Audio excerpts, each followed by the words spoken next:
Hare Hare. Hare Krishna, Krishna Krishna, Hare Hare. Hare Ram, Ram Ram, Hare Hare.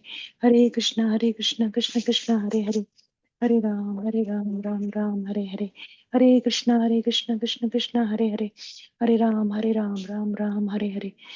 वाञ्छाकल्पतरुभ्यश्च कृपा सिन्धुएव च पतितानां पावनेभ्यो वैष्णवेभ्यो नमो नमः। जय श्री कृष्ण चैतन्य प्रभु नित्यानंद, श्री अद्वैत गदाधर शिवसादि गौर भक्तविंद, समस्त वैष्णववृंद की जय। रामाचार्य दास ठाकुर जी की जय। श्रील प्रभुपाद की जय। Good morning, dear devotees. I welcome you all to Bhakti Sangha Japa conference call for this mid-morning session. This is Shivani from Ashburn, Virginia. Please forgive me for stopping your ecstatic chanting. Let us move to the next part of the session. Today's class topic is the Sacred Vow of Margasisha, session 13, which will be given by His Grace Haridas Varya Prabhuji. May I know who will have joined this morning? Hare Krishna, Shivani Mataji. Please accept my humble obeisances, Jai Shri Prabhupada. This is Preeti Vilasini Dividasi from Atlanta, Georgia. Thank you, Mataji, for the warm welcoming, and Uma Mataji for the recitation. Hare Krishna. Hare Krishna, Preeti Vilasini Mataji. Please accept my humble obeisances. Shri Prabhupada ki jai, Guru and Gauranga ki jai. Thank you so much for joining and all close to your services. Welcome to the call, Mataji. Hare Krishna. Hare Krishna, Mataji, Bhagavad Pranams, glories to Srila Prabhupada, Guru Maharajas, and all the assembled Vaishnavas. This is Kirti Dasundri Dasi. Thank you so much, Uma Mataji. Hare Krishna, Kirti Dasundri Mataji. Please accept my humble obeisances. Shri Prabhupada ki jai, Guru and Gauranga ki jai. Thank you so much for joining, Mataji, and giving a beautiful association. Welcome to the call. All glories to your services. Hare Krishna.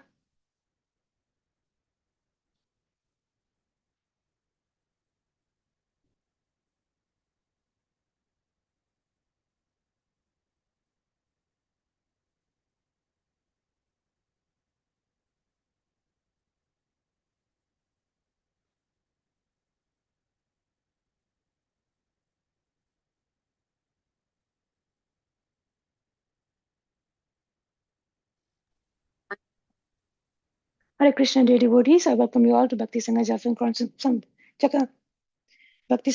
conference call. Once again, I would like to start by sharing a quote by Srila Prabhupada ji.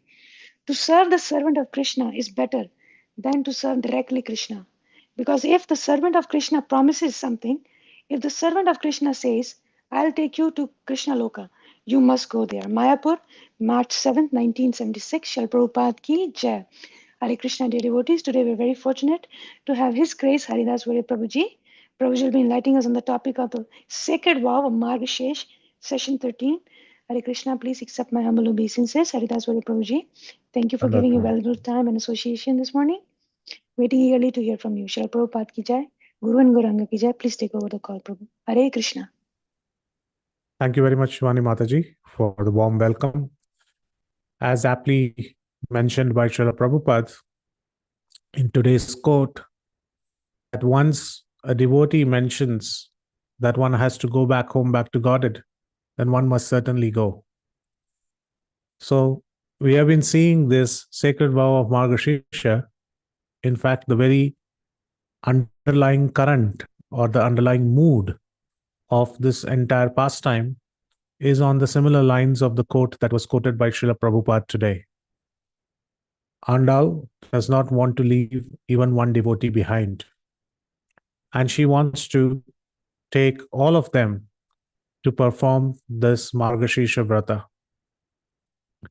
So we have been seeing over the course of many weeks, in fact 13 weeks now, the various verses from Srimad Bhagavatam, which is highlighting the Margasisha Vrata, which is nothing other than the Katyayani Vrata, and how in the southern part of India, this was very gloriously celebrated by Andal, and how she transformed her entire village into none other than Vrindavan, how the Kali Yuga transformed itself into Dwapara Yuga, and how her friends became the gopis of Vrindavan. We are discussing about all those pastimes which are narrated in the verse. This is of Tirupavai. So, without further ado, I would like to welcome all the devotees who have been very ardently and patiently listening to all the verses, very patiently going along with Andal to each and every house of the gopi and waking them up. Today, it's going to be no different. We have already woken up along with Andal. We have seen 5 gopis who have woken up. Today, we are standing at the courtyard, or in fact, before moving to the courtyard, we are standing at the gates, at the ramparts, at the boundary wall of the 6th gopi, where we will be knocking on her door and trying to wake her up along with Andal. So before we do that, we are extremely indebted towards the acharyas, towards the preceptors, towards the great saints who have written various different commentaries on this literature. And through their lenses, we are able to appreciate the verses of Andal and appreciate the mood of the gopis of how they want to achieve Krishna. So, following in their footsteps and asking for their benedictions, we shall start the lecture today with our Mangalacharan.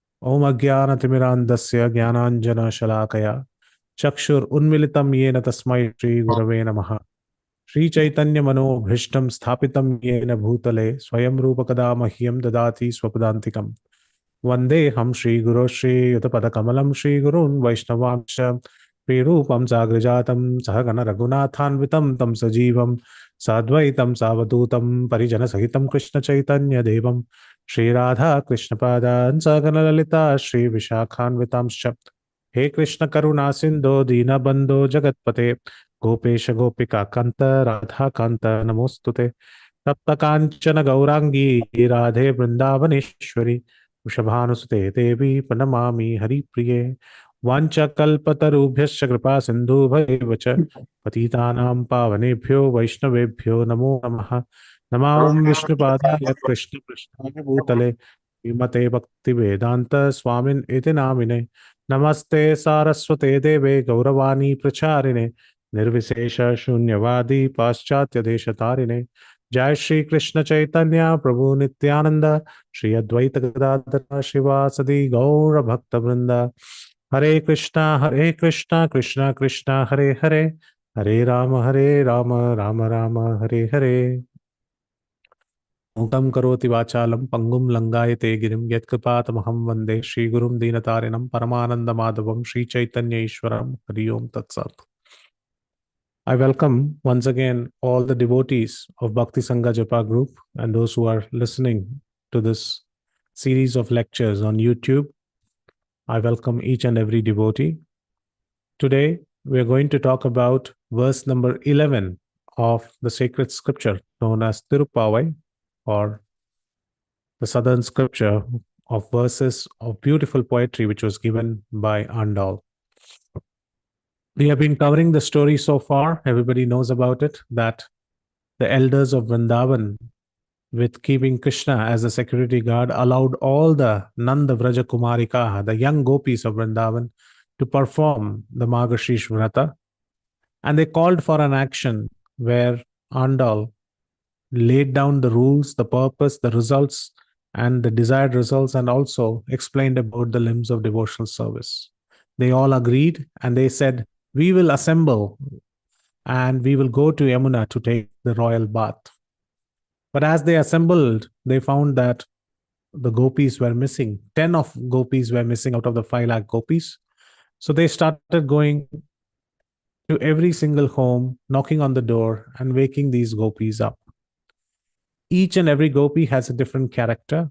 While the first one was a newcomer, the second was maddened in love with Krishna, the third was Krishna's favorite, the fourth was a very close relative or the daughter of the aunt of Andal, the fifth, whom we woke up last week, was deeply immersed in Krishna consciousness. And today we are standing at the house number 6, where the gopi is known as the highest ranked amongst beauty and also spiritual experience. So we see that each devotee or each gopi is much better than the one whom they have just previously awakened. Of course, there is no comparison. All gopis are unique and their character are unique, and Krishna likes all of them alike. However, the relationship between each gopi is different because of the characteristics that they bring. And the way they serve Krishna is very, very different. So this is variety is spice of life, as we say it. More there is variety in Krishna consciousness, it adds to the flavor. And talking about flavors, we have 6 different dimensions or flavors, as you put it. We like to see this episode of the Sacred Vow of Margasisha. We start with the context setting, move to verse and translation, followed by commentaries of the Acharyas, connections in Srimad Bhagavatam and the Gaudiya literature, and finally ending with the crowd favorite, which is the pictorial representation of today's verse. So without further ado, let's just dive directly into the context setting, the first dimension. What's the context? We have already woken up 5 gopis. So 4,99,995 gopis have woken up, but we still have 5 gopis who are sleeping. So we are at the house of the 6th gopi. Now, this is very significant. Just like in a movie has 2 halves. At least the Indian movies have 2 halves, maybe not the foreign ones. What happens in between is a short interval break, a break where there is a climax moment, a moment which is kind of a hook for the audience to come back and watch the movie with interest. Similarly, here too, out of the 10 girls, 5 of them have been woken up. And now we are talking about the rest of the 5. So it's like an interval block. It's like a mid-interval scene, which is going to happen now. It's like a climax, mid-climax moment, a mid-credit scene, as you would like to put it. So what is those mid-credit scene? It's nothing but that Andal, by waking up the next 5 gopis, she is indicating how our 5 senses can be woken up. Each verse is going to wake up each of our senses. And it is hidden within the meanings of the verses. And we will try to learn it. And it is up to you, my dear devotees. It's a quiz. And you will have to figure out that where in the verse, of course, I'll give away which sense we are waking up today. But it's for you, by your extensive Srimad Bhagavatam knowledge, to answer this riddle. That where in the verse we are able to find out that the sense that we are going to speak about, which is going to be woken up, where it is mentioned. So, today's gopi is the highest ranked one, and let us look at why she is the highest ranked one. A little bit glimpse into the gopi who is sleeping inside, and Andal wants her companionship. She wants, and all the gopis standing outside, they want her to be part of their group, to go towards the Yamuna and take a bath. So some of our characteristics are that the one who is sleeping inside is absolutely beautiful. She's stunningly beautiful, and her character is very exemplary.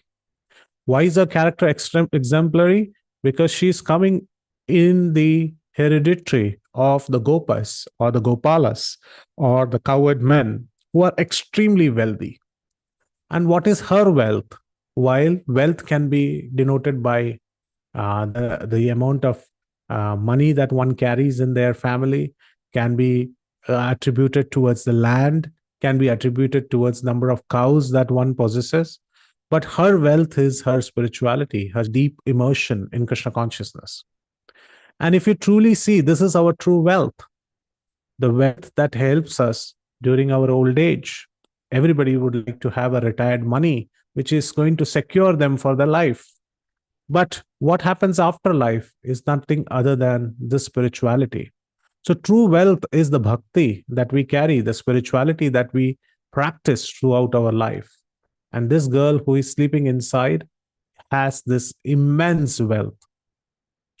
She has immense wealth in terms of cows as well, because she's from a wealthy family of Gopalas, of cowherd men. And she is taking care of a lot of cows in her cow shed. So she's wealthy, she's beautiful, and she's exemplary in character. but she's fast asleep. Why is she fast asleep? Because she is thinking that just like Nanda Baba has so many cows, my family also has so many cows. And so, wealth wise, we both are very similar. And I am also attracted a lot towards Krishna, and Krishna is also attracted towards my beauty. So she's in deep sleep, thinking that it is her conviction that Krishna will be the one to keep the vrata and come and attain her, not the other way around. While Andal and the gopis are saying we have to keep the vow and attain Krishna, she is saying maybe Krishna should keep the vow and attain me. This is not her pride talking about, this is her deep love towards Krishna. In fact, she is so beautiful that she's the one who is in the top list of invitees for any functions that happens in Vrindavan. She is present in all the functions, all the get-togethers. Any important function is not going to happen without her presence. She is an A-lister, as we will call it, the elite amongst the gopis. And the elders in her family, there's a big narration in today's verse about her family rather than about her. How her family is. Her family is extremely wealthy. We spoke about that. But at the same time, they are very diligent in their duties. They take care of the cattle with full obligation. And the elders are very protective about their community. And because of such a beautiful family, which is wealthy in spiritual experience, wealthy in protecting the community, strong in their values, and always diligent in doing their duties, it is very natural that anybody who follows their duties in this particular way is blessed with immersive spiritual experience. So the girl who is sleeping inside is coming or having the repertoire or such a wonderful family, and she is sleeping inside with deep spiritual experience. So it's very, very imperative that the gopis take her companionship. It's very imperative for the gopis that they don't want to miss out on such a highly ranked devotee, a very far senior, advanced, and realized soul, and one who is very welcoming to Krishna consciousness. At the same time, very, very eager to meet Krishna. They want her in the group to perform this vrata. So that's the context. And standing at the gate, knocking on the gate, they have still not entered the house. They are at the gate. Andal starts speaking this particular verse in Tamil. Katru karavai kanangal palakaranda sira tiralalia senru சேர்ச்செய்யும் குரமொன்றில்லாத கோவலரதம் பொற்கொடியே புரராவல்குல் புன்மயிலே போதராய் சுரத்து தோல்மாரெல்லாரும் வந்து நின் முரண் புகந்து முகில்வண்ணன் பெயர் பாட சீராதே பேஷாதே செல்வப் பெண்டாட்டி நீ இறக்குறங்கும் பொருளேலோ ரம்பாவாய். So a very beautiful verse where Andal has been going around and speaking various different verses.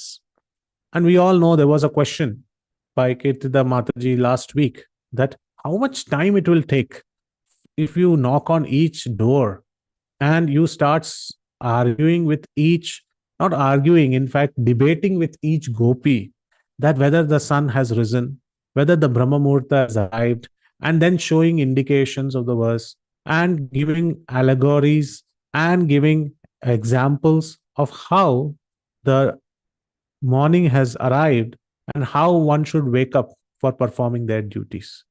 So if we go around like this for all the 10 houses, wouldn't the Brahma Muhurta get over? Wouldn't the time get finished? This is actually a good question.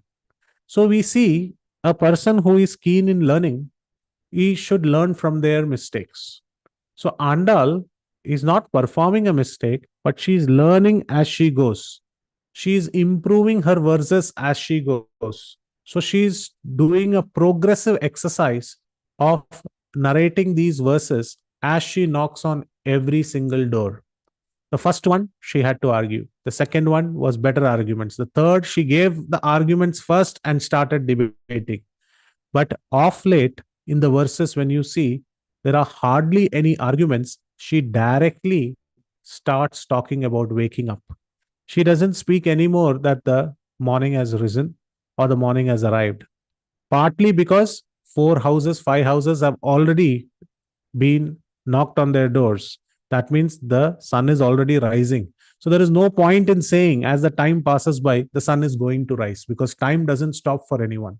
So as the sun is already rising, she starts moving towards other examples and she starts about glorifying various devotees or glorifying her family or giving other indications to wake the devotee up. So, what's the verse looking like? A word to word, quick meaning. Katru karavai kanangal palakarand. Here she is speaking about the community first. She is not speaking about the girl. She's saying the community of Gopalas or the cowherd men, they have an extremely high competence. What is their competence? They are milking herds of cows. Look at the word that kanangal. Kanangal means not one cow, not two cows. There are herds of cows. So one might be expert in milking one cow, two cows, but these community men of Gopalas are expert in handling many, many herds of cows. And how are the cows? They are also expert. While the cowherd man is expert, even the cows are expert. What is the speciality of the cow? That though the cows have become old, they have mothered calves, but when you look at them, they look like young calves themselves. So it seems like there is a reverse aging going on. As the time progresses, age catches up with everyone, be it of any living entity. But in this case, there is a special mention of these cows that they look more and more young as the time passes by. And they are available in herds, and the cowherdmen are expert in milking these herds of cows. So she says the community of Gopalas, they have high competence in milking herds of cows, which though having mothered calves, still look like young calves. Why do they look like young calves? Acharyas will explain. Then she says the community have elders who have great strength and valor in facing their enemies and fighting with them. Now, one might think why she is speaking in tangential manner. She is standing outside the door. She should be waking up the devotee within. But instead, she is glorifying the family in which this girl has been born or this girl is living. She is glorifying the cowherd men or the family and the elders just to tell the other gopis that we can't leave her behind. She is from such a great family, an elite list, and she's glorifying the family. She's not speaking about the sun has risen. She's not speaking the birds are chirping. She's saying all of this is known to you because you are coming from a very wealthy family. You are coming from a very esoteric family, a very cultural family, a family which is known to milk the cows, herds of cows very nicely, the cattle very nicely, and also take care of their community very well. So since you are community oriented, your family is very community oriented, they protect themselves from any enemies who who attack their community. So I would like to bring to your notice that we are at your footsteps. We are at your courtyard. We are at your gate. We want your association. So hence she is mentioning the first two verses, first two lines of the verse where she is glorifying the family. And immediately she shifts. Kuramandrillada Kovalardam Putkodiye. She's saying all these cowherd men, though they go for fights, they protect their community. Let me tell you, they are all blameless. They are all faultless. They are faultless Gopalas. They don't go for fight just out of their whimsical ways. They only fight when there is dharma as a cause. They only fight when there is adharma, which is staring at them. And you have been born amongst such a great family. Hence, you are Porkodiye, a very golden creeper. And immediately, she shifts her comparison and to a very unique comparison. She says, you are very beautiful, and hence you are a golden creeper. But when we look at your hips, it resembles as if it's a hood of a serpent living in its own hole underneath the ground. And when we look at your tresses or your braid, it looks like a hair shining, and your braid is very much shining like a peacock in the forest. Now, I have never heard somebody comparing it like this. Comparing somebody's hips like a serpent in the hole, and comparing somebody's tresses darkly shining like a peacock in the forest is a very unique comparison. But nevertheless, we have nothing to worry. Acharya's explanations are the ones which are like a torchlight for us to go into these verses. She says, your glorifications we would like to sing. You are so beautiful like this. And hence, we have gate crashed. Now we have opened the gate and we are standing at your courtyard. We have already, first 4 lines we spoke, standing at your gate. But we are not hearing anything from you. We are not getting any indication from you. Now we have gate crashed ourselves. We have opened the gate forcefully and we have walked in to your courtyard. And in your courtyard, all your kith and kin and your companions have arrived. How are your kith and kin? The kith and kin looks like friends. The friends look like relatives. All of them have arrived and we have surrounded your house. Now you cannot run away. And then she says, we are all going to sing together and perform Nam Sankirtan. They are all assembled in the courtyard of your house. And we are all going to glorify the Sri Krishna, Lord Sri Krishna's names, Nam Sankirtam, Param Vijayate Sri Krishna Sankirtanam. And how is our Lord? His body shines with the hue of a dark cloud. He's Ghanashyam. Mugil Vannan is the word equivalent of Ghansham in Tamil. So he is the dark-hued Lord who is just like the dark-hued rain cloud. And we are going to sing his praises. But Shirade Pesade Selva Pendati, oh my dear, oh wealthy girl, you're wealthy in your spiritual experience, still you're dumb and mute and not even moving a muscle as we call out these Nam Sankirtans. Aren't you supposed to dance and step outside? Aren't you supposed to welcome us with open arms? Why are you still asleep? Please open the door and explain to us the meaning of your sleep, which is not in ignorance, but in deep spiritual bliss. In this way, Andal has gate crashed herself, and you see that there is no kind of rebuttal or no mention of verses from within. In fact, this is a one-way flow where Andal mentions, and this indicates that time is running. There is no time for debate. Now they have to go for a bath. They need to wake up all these girls quickly. And in this way, with this verse, she is trying to wake up the girl within. So that brings us to the third dimension, the dimension where we speak about the Acharya's commentary. And here is where it takes a really beautiful turn. And my dear devotees, do not forget the quiz. The quiz is, I said, this is the interval block. This is the block where 5 girls have already woken up. Now only the 5 more girls have to be woken up by Andal. And these 5 girls who are going to be woken up are going to be the senses. And you have to tell from the verse, from within, which part of the verse indicates the sense that we are waking up. So without further ado, let's go into the verse by Acharya's commentary. Let's look at the first line, Kattruk Karavai Kanangal Palagarandar. This verse is speaking about the cows and the cowherd men. We mentioned that the cowherd men are expert in milking the herds of cows. But in reality, the girl who is sleeping inside, it is indicative of that all the senses of a human being are in dormant condition. Or in other words, the senses can be dovetailed towards ignorance if they are not worshipping Krishna. We know the examples that we have eyes, but if we are seeing worldly things, we are not utilizing the power of our eyes or vision properly. We have legs. If we are not utilizing them for Dham Yatra or going to a temple or visiting the houses of devotees, then they are like tree limbs. Similarly, we have various different senses. So in this verse, this is the first verse amongst the 5 verses where the senses will be woken up. And this verse is for hearing. That means the sense or ability of hearing is Shravanam, or the first sense of hearing is being woken up here.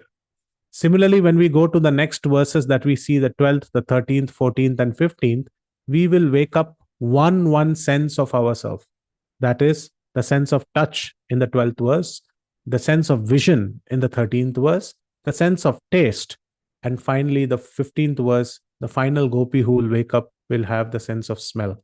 So, indicatively, allegorically, or simile wise, if we have a look at it, all these 5 verses that we are going to cover between 11, 12, 13, 14, and 15, each verse will stand for one sense that we are trying to wake up. So today, we are going to wake up the sense of hearing. What to speak about hearing?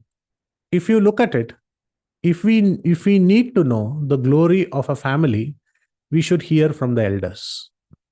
For example, how good is our family heritage is actually coming down by hereditary, in a hereditary fashion, in a sampradaic fashion. So if we want to know about our ancestors and how great they were, we need to have a keen sense of hearing. And because this whole verse is going to speak about hearing, she starts with glorifying the ancestry. And she says that Katru Karavai Kanangal Palagarand. She says, oh, let me talk about your father first. Oh, girl, the person in whose family you are coming and the cowherd men, they are extremely good in their duties.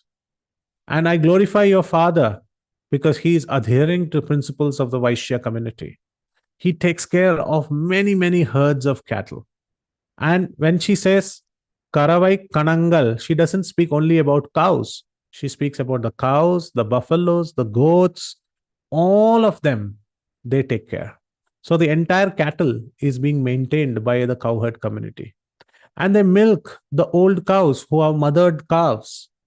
But when you look at them, they seem as if they are young calves. Why that is so? Because it's a reversing agent. What is the reversing agent? What is the Botox that they use, which seem like even though they are getting old, they are looking young? None other than the elixir of Krishna's glands. When the cows, they come in front of Krishna with their wide eyes, they look at Krishna and they look at the beauty of Krishna and their ears twitch to hear his beautiful flute and the very nice melodious flute that Krishna plays. Their ears would like to twitch and listen to every single note that is being played by Krishna.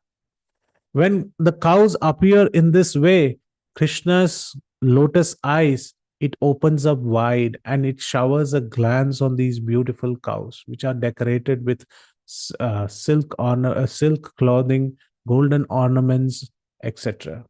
And when Krishna's glance fall on these mothered cows, it is mentioned that it is as an elixir. It's like a ageless medication which is showered onto them, that these cows reverse their age. Though they are like mothers, they become like young calves.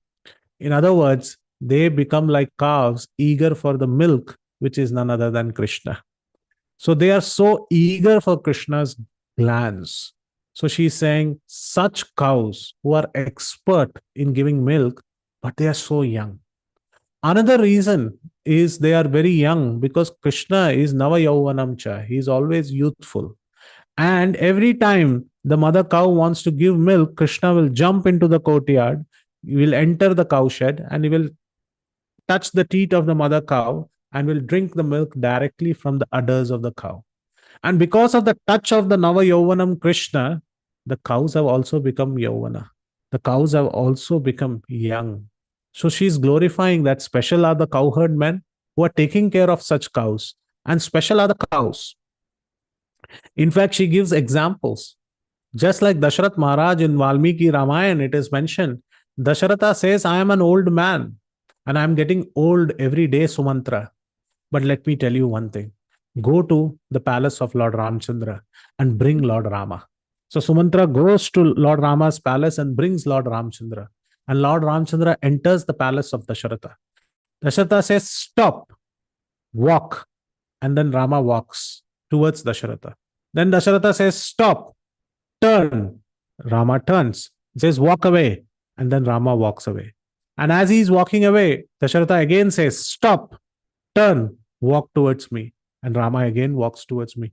Like this, he makes Lord Ramchandra walk towards him, away from him, towards him, away from him. One day, Sumantra asked, Dasharath Maharaj, why are you doing this? What is the real reason of doing this? He says, Dasharath Maharaj says, I feel very young when I see Lord Ramchandra. Though I am very old, I'm old, and my hair is graying. But when I see my son, Lord Ram, he's so beautiful that when I have a look at him, my youth comes back to me. But Sumantra says, why are you making him walk towards you and then turn back and walk away from you? He says, how will I enjoy the beauty of Lord Ram? When he walks towards me, I see his frontal beauty, his nose, his chest, his shoulders, his thighs, his legs. But when he walks back, I look at his back, his shoulders, his arms, his triceps, his hips, his leg. And in this way, I adore the beauty of Lord Ramchandra in all the directions. So this brings the real youthfulness in me. Talking about Krishna, speaking about Krishna, hearing his pastimes is the way that we bring back our age. It is timeless. Krishna's glories are timeless. It doesn't have time, place, and circumstance. We can keep hearing it again and again. So hence this question was asked, what is the tonic? What is the medication by which we can reverse the aging? And Mukunda Mala in verse number 37, Kulashekara Alvar says, Idam shariram parinama peshalam patatti avashyam satasandhi jarjaram kim aushadam prichhasi mooda dhurmate nirmayam Krishna rasayanam piba. Krishna rasayanam piba. He says, drink the elixir, that one cure which never fails. What does it doesn't fail against? Idam shariram parinama peshalam. The body's beauty is fleeting. It will move towards old age and finally it will succumb towards death. Patati avashyam satasandhi jharjaram. And during death, hundreds of joints have stiffened with old age. So when you are asking for medicine during the old age, when you are asking to come out of this rigor mortis and arthritis of stiffening of the bones, what is the one thing that we should take as medication? So why bewildered fool? Prichhasi mooda durmate. Are you asking for many medicines? The only medication for this arthritis, the only medication for such rigor mortis, or the only medication for such stiffening of the bones and giving us trouble during the old age is none other than Niramayam Krishna Rasayanam Piba. Just take the elixir, the one cure which never fails to act. So Krishna's pastimes are the glorious way by which we can reverse this old age. So she is saying all these cows are constantly hearing the glories of Krishna because all of you perform Nam Sankirtan. And all these cows are also reversing their age because they are looking at Krishna and they're drinking this elixir of beauty of Krishna. And hence she says, Katrup Karavai Kanangal Palagarand. And you all are expert. There is one more reason why she speaks about this herds of cows. In fact, Ramanujacharya, in his commentary to Tirupavai, he mentions a very beautiful aspect. Andal is actually saying not one cow, two cow. She's speaking about herds of cows.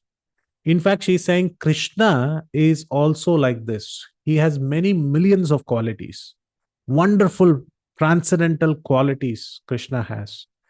And even if you try to group them, because sometimes you cannot count people, you have to group them together and then you have to count groups or herds. But it is even impossible. You are so wealthy.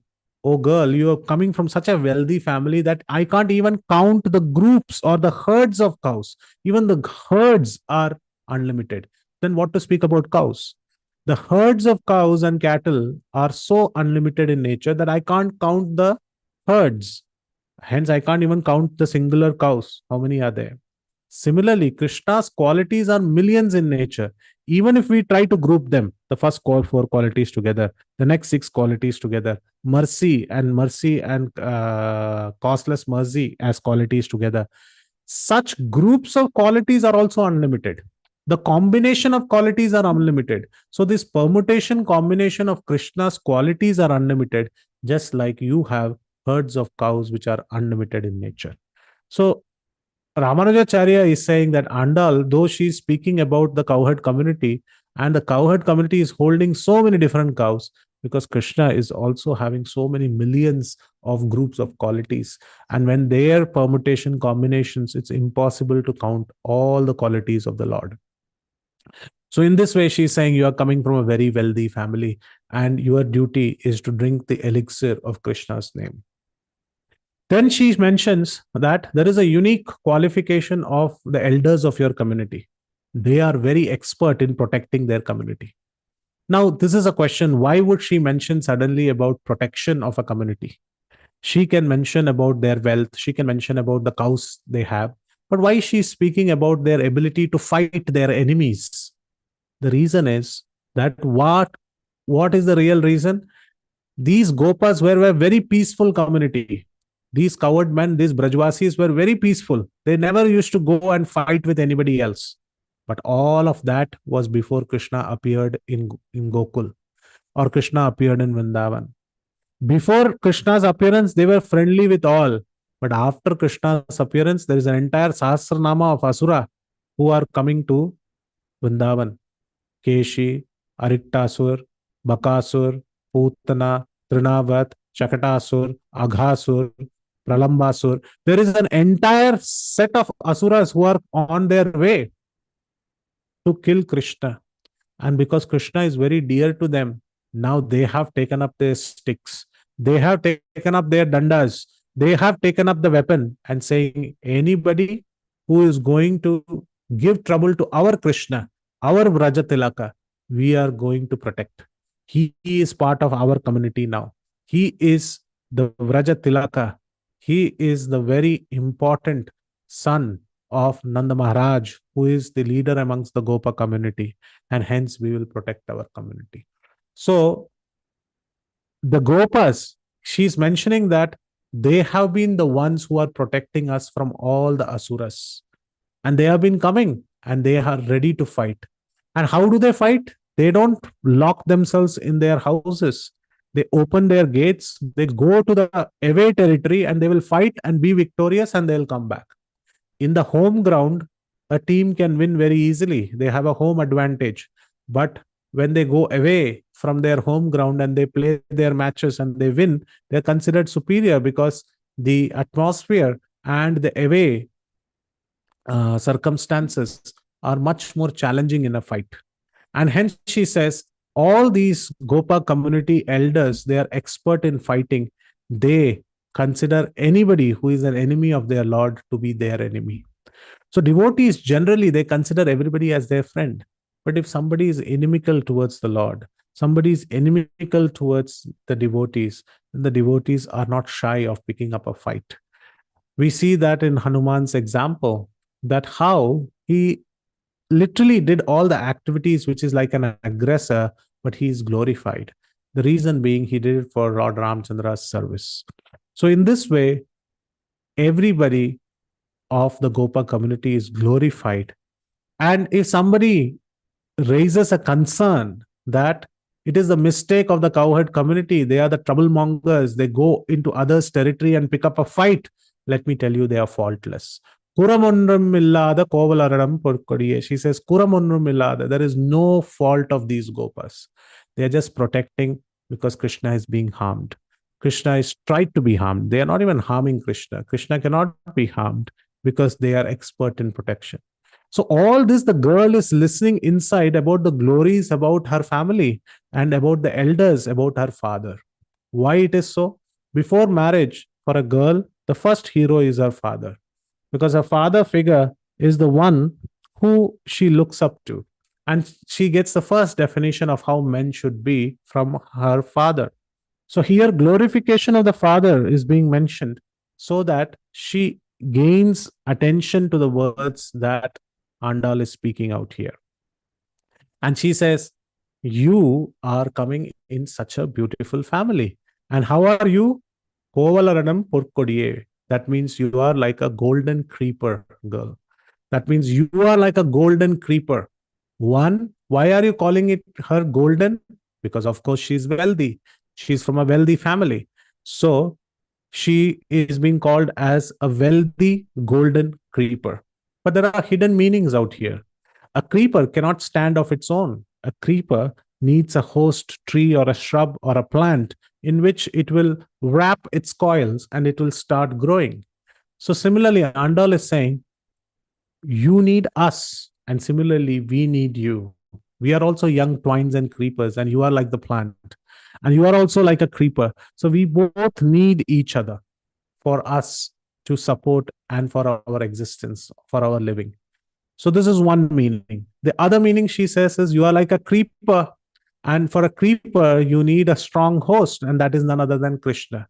So you need husband, Krishna as your husband for your creeper to survive. So why are you sleeping inside? So every creeper needs a host plant, and similarly, Krishna is that Kadamba tree who around whom we should be like the creepers. So why don't you wake up? And Rukmini is also called as Rukmini because she is decorated with gold. Rukmini means decorated with gold. So in other words, this is also mentioning because you are wealthy, you are like the daughter of Bhishmaka. So hence you are like Rukmini, and Rukmini is always happy only when there is Dwarkadish. So you also please get up and you be together with Krishna. So she says in the first 3 lines, she glorifies the cows, she glorifies the Gopalas, she glorifies their ability to pick up a fight when Krishna is being harmed. And she says, you are the most beautiful girl, you are a golden creeper, and you need the support of your husband. But immediately she shifts herself in speaking about the glories about her beauty. And she says, Uraravalgul punmayile podarai. She says, I would like to describe the specific beauty because all these girls who are around me are asking me, how beautiful are you?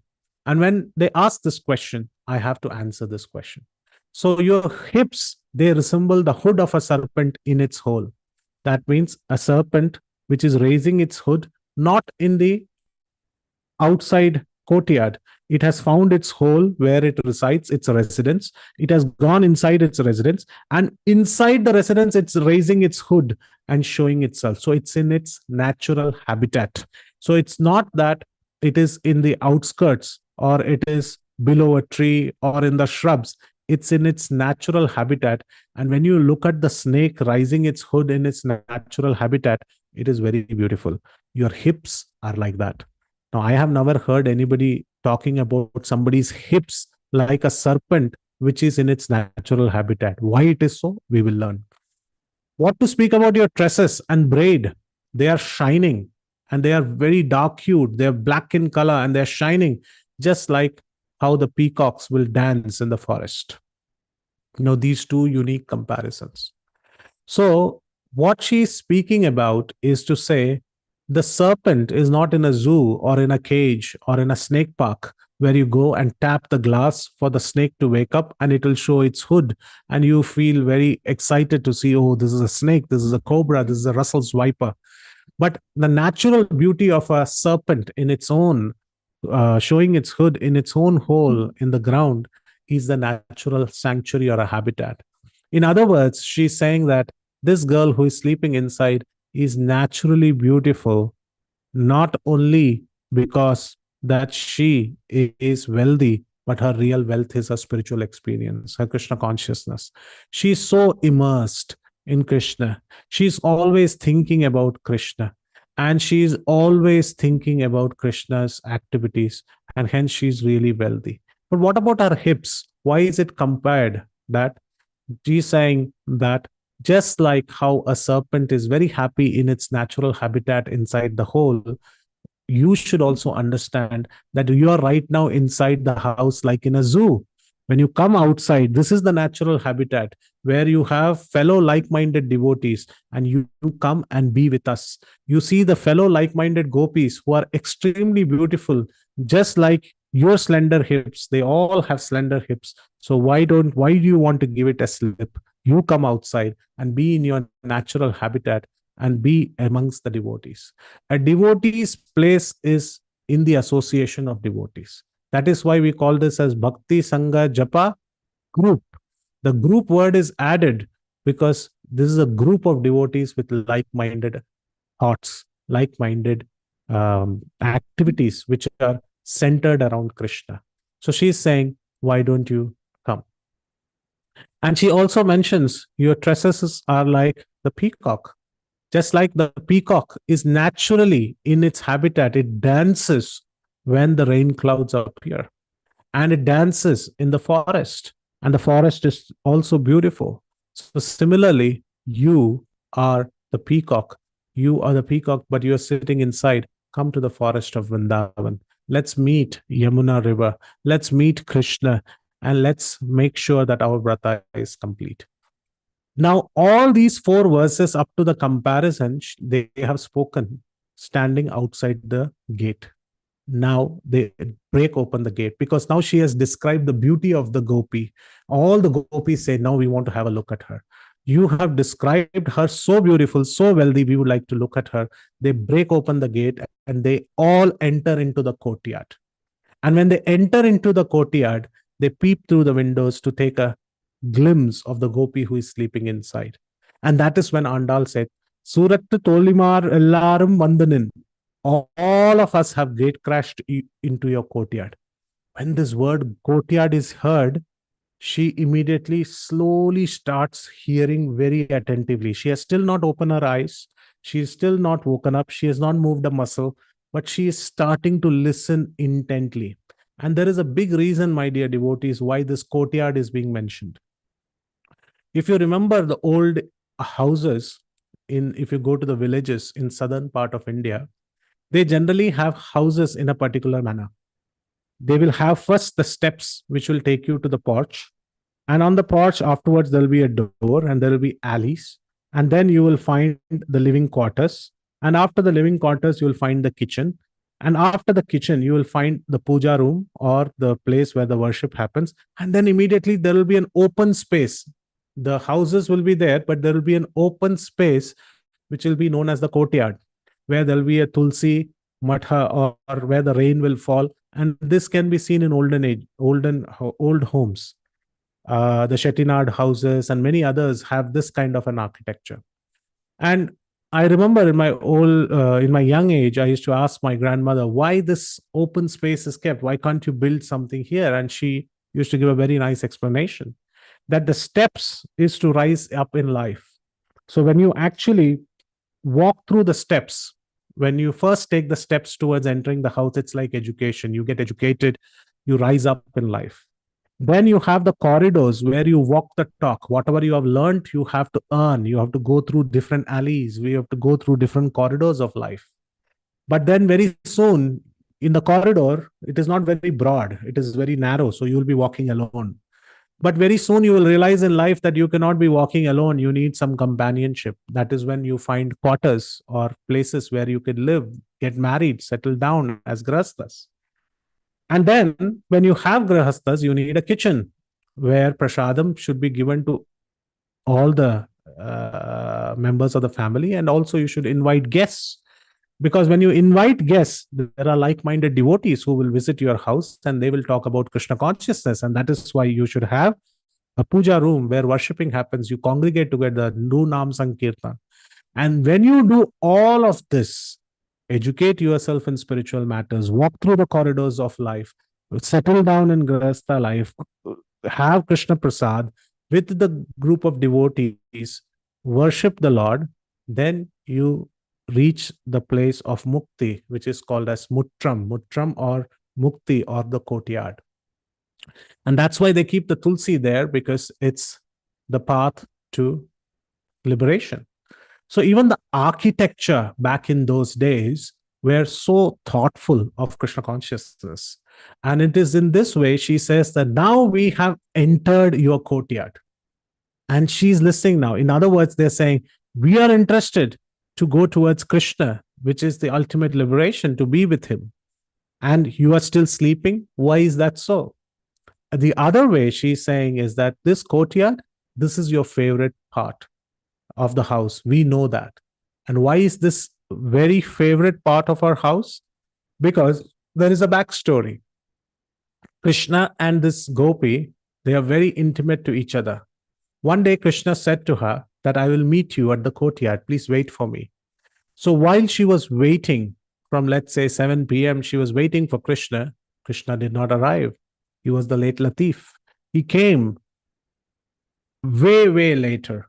He came at around, say, 9:30 p.m. He came and paid attention to this girl, and this girl was standing. She was already angry, and she told Krishna, Krishna, you promised me to come at 7 p.m. You know how difficult it is for a young lady to stand here at the courtyard waiting for you. And Krishna was like, you know, I have so many different things to do. I had to take care of the cows. I had to take care of Nanda Baba, Yashoda Maya, and there's so many gopis and there's that. I actually forgot. I'm very sorry. And she said, if you have forgotten, then forget about me as well. I'm not going to meet you again. And on this courtyard, I will not be standing again. And Krishna was extremely smart. Krishna asked a very simple question to the girl. Okay, so I told you that I'll come at 7 p.m. And you waited for almost 2.5 hours to stand here to tell me that you will not wait for me any longer. Are you sure you love me? So this melted her heart, but she still said, I'm going to slam the doors on you. I will never look at you again because you never keep your promises. And in this way, she went inside with a heart full of grief that Krishna did not come on time, and now the time is over. So Krishna, knowing the heart of this gopi, right at the strike of midnight, he jumped from his home into the courtyard and he started hiding amongst the bushes. And this girl heard the sound, and when she opened the window and she started seeing in the courtyard, who is that? And she's getting this fragrance of the tulsis which Krishna wears. And she started looking into the bushes, and Krishna looked up with his lotus eyes and gave a very beautiful smile. That smile and those white-like teeth of Krishna, which were like pomegranate seeds, and they were white in nature, and with the bimba fruit-like lips, when he gave that beautiful smile, it was like a lightning which struck her heart. And she was completely captivated in love. She said, why am I not in that courtyard right now? So she and the courtyard goes a long way. There are a lot of pastimes with Krishna at that courtyard. And that is why Andal says, now we are standing at that courtyard. We know your pastimes. We have heard about these pastimes which go on in this courtyard. And we are standing there. And now it's time for you to come. She says, even if you're not going to come, we are going to glorify. And we are going to glorify about whom? We are going to glorify about Ghanasham. We are going to glorify about the Lord who is dark-hued like the rain cloud. Krishna is compared to the rain cloud. We saw that in the 3rd verse as well. Clouds and Krishna. Clouds are dark-hued in color. Krishna is also dark-hued in color. The intention of the cloud is to shower mercy on living entities. Krishna comes again and again to shower mercy on the living entities. Lightning strikes and then the clouds pour the rain. Similarly, there is lightning, which is like the mercy of Srimati Radharani, and wherever she strikes, Krishna definitely has to strike and give his mercy. And the clouds are sometimes unpredictable. Similarly, like Krishna's costless mercy is truly costless. We do not know. It is unpredictable. It can fall on anyone. Rains are equal to all living entities. Krishna is impartial to all living entities.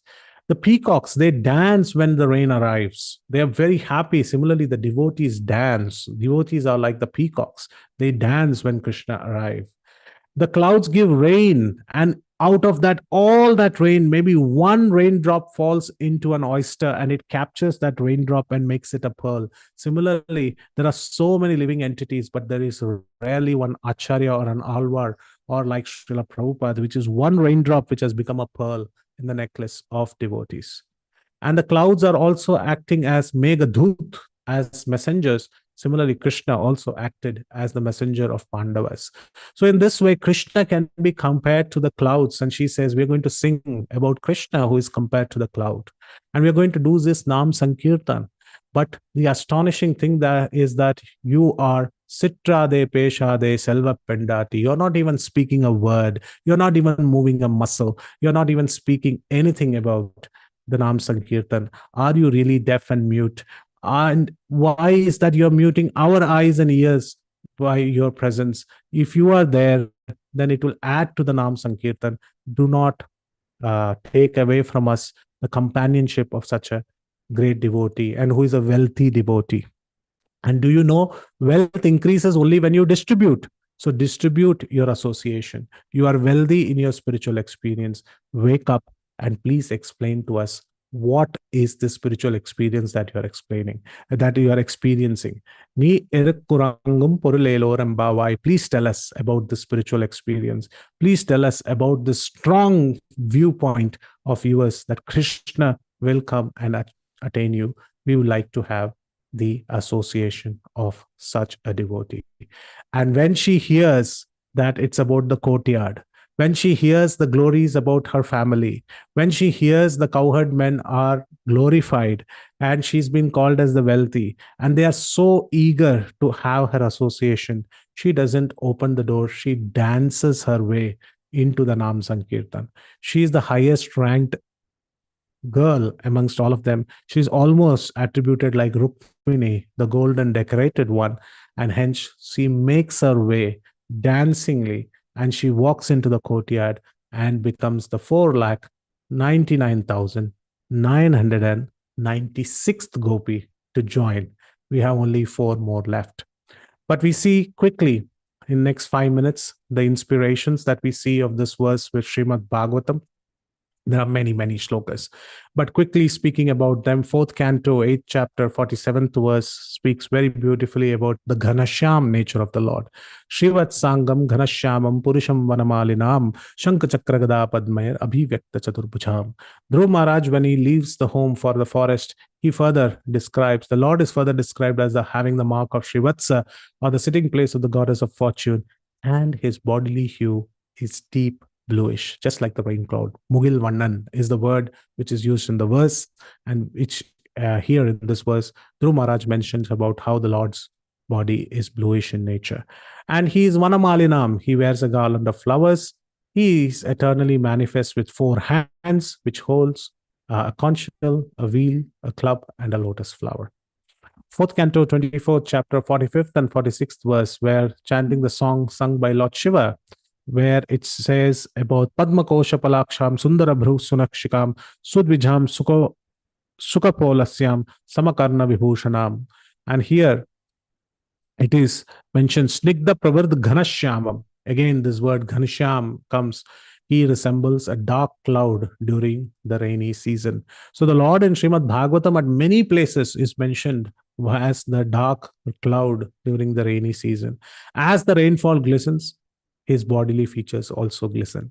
Indeed, he is the sum total of all beauty. The Lord has again 4 arms and an extremely beautiful, exquisitely beautiful face with eyes like lotus petals, a beautiful, highly raised nose, a mind-attracting smile, a beautiful forehead, and equally beautiful and fully decorated ears. Again, the ears are also mentioned out here. Krishna Rasayanam Piba, that is the glories of the Lord to be read about. One more verse which we see, 10th canto, 29th chapter, 39th verse, right? Viksha Lava Mukham Tava Kundala Sri Gandasthala Dhara Sudham Hasitavalokam Dathabhyam Chabuja Danda Yugam Vilokya Vakshashriyai Karamanam Chabhavamadasya. Seeing your face encircled by curling locks of hair, your cheeks beautiful by earrings, your lips is full of nectar, and your smiling glance, and also seeing your 2 imposing arms, which take away our fear, and your chest, which is only the source of pleasure for the goddess of fortune, we must become your maid servants. So in this way, the gopis are saying that you are completely immersed in such a beauty of the Lord. You're completely thinking about the Lord's beauty. Why are you sleeping alone? Come out and give us the association. Gaudiya inspiration, since he is the most wealthy girl, the wealth is in devotional service. And which other verse other than in Shikshashtakam? Na dhanam na jhanam na sundarim kavitam va jagadisha kamaye mama janmani janmani share bhavatad bhakti rahetu kitvaye. Lord Chaitanya Mahaprabhu says material wealth has no place. Kanchan, Kamini and Kirti has no place. I have no desire to accumulate wealth, Kanchan. Nor I desire beautiful women, Kamini. Nor do I want any number of followers, Kirti or fame. Kanchan, Kamini or Kirti is of no use. All a person wants is to have devotional service birth after birth. So here her birth is being mentioned, and how birth after birth they are adept in devotional service, that is being mentioned. And she is being mentioned as the golden creeper, Kovalaram Porkodiye, that she is having the real wealth, which is of devotional service, which Chaitanya Mahaprabhu talks about. So, in short, that's, my dear devotees, today's verse where she is knocking on the sixth door, sixth house, and she is also an emblem of Bhagavad Gita's Manmana Bhava Matpatto Matyaji Mam Namaskuru Mam Viveshit Yukte Atpanam Matparayanaha. She's always thinking about Krishna. She's becoming her devotee, and she's always eager to meet Krishna. And being completely absorbed, she is asleep. And that devotees association is what Andal is requesting today. So with that, we complete the 5 dimensions where we have seen. Now, before we go to the 6th dimension and we speak about, in the 6th dimension, you have to answer the quiz as well. And the quiz was, today's verse was speaking about hearing. Which part of the verse do you see is the mention where this allegory to ear is given in Srimad Bhagavatam? Yes, Kirtida Mataji, please go ahead. When this gopi was hearing about Krishna as Ghansham, so as Krishna is Ghansham and we hear about Krishna's glories, his Roop Madhurya, his Leela Madhurya, so definitely our ears get purified. So Okay. the verse that you shared was again when gopis came to Rasa dance and they said that, oh Krishna, we are captivated by seeing your beauty. Yes, very nice. Any false negative comparison that you can think of? If we do not utilize our ear, then they are like? Then they are like snake holes. Snake holes, yeah. Exactly. So that is being mentioned here as well. So what Mataji you mentioned is true. And of course, here the peacocks are also mentioned. So one can say it is for the eyes as well, because the peacock's eyes or the feathers are like the plumes of the peacock, right? But here it's more about speaking about the hearing part of it. So very correct, Mataji. Thank you so much. Quickly, we will go to the pictures, and please raise your hand what you see and what you can think of. We are looking at the picture on the left, which is marked as 11. Yes. Yeah. Go ahead, Mataji. Yeah. I see. Can I say one or more? One thing, and we will let all others also chime in, right? Yeah. Okay. They are performing their duties as Vaishyas very nicely, the family people. Okay. And I'll ask specific questions. Anybody, how are you showcasing their wealth? How is this picture showing the wealth? Pots of gold and pots of pots of butter. Very good. Lots of milk. Exactly. And lots of cows. Lots of cows, herds of cows. You can see some cows here, and lots of cows and calves. Okay, perfect. Let's go to the next one in the interest of time. Yes. Very simple. What's the one thing that we can see in this? In fact, he is a deity form called as Rajgopalachari in southern part of India, in Tanjore district. If anybody goes to Manargudi, if somebody goes to the Manargudi temple, you can see this beautiful smiling Lord. And he's like in a Trimanga fashion. He will captivate your hearts. It's in the Manargudi temple, Manargudi Rajgopalachari. So this is a deity form of that picture. But what can you see in the picture and compare to the verse? We spoke a lot about it. What can you speak about Rajagopala his Swami deity has the cow and the calf. the cow and the calf? What can you speak about his color? Black, Hare maybe Krishna. Dark hue, Means, Ghanasham. And his turban and the peacock is also dancing because he's dark hued color. Absolutely, yes. Just showcasing his Ghanasham form in this picture. Okay, the one on the left.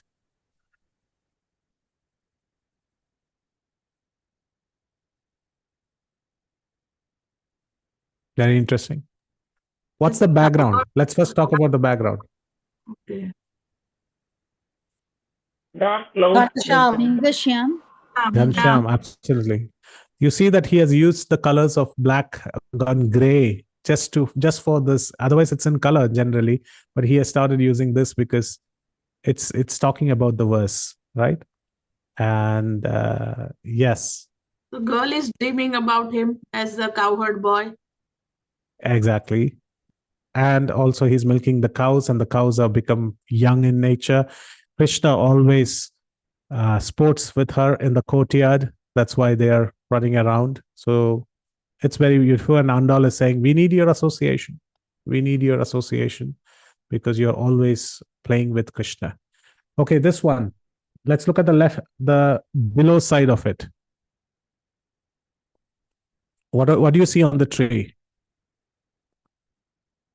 Honeybees nests that Honeybees. honey And what do you comb. see here? all Surrendering to the Lord. Honeybees. No, Which you see a means like snake hearing here. the past tense of the Lord. Is Snake nectar. and snake hole. Yeah, she's surrendering, yes, but she is talking about snake and snake hole. She's also lying down like a snake which is lying down on the ground. And what do you see here? Who is this person? Creeper. Creeper. Yeah, the creeper and the rod. And why is he carrying a rod, a danda? because creeper needs support to grow. Yeah, support, yeah. But what did we hear about the person with the danda? He's the father. What do they do? Why do they need the danda? To fight. To protect. Yeah. To protect the community. So they are the cowherd men who are protecting the community. Very nice. Very wonderful. So let's just look at this one. You can see the same thing here. He is protecting the community. And Krishna is Ghansham in this dark hued rain cloud form. And she is mentioning about the wealthiness of this girl who is having the same emotion as Krishna. So these paintings that are there in his lotus feet are appearing in her dresses, in her tresses. And these tresses are like the peacock. You can see the peacock in the right side. Where can you see the peacock?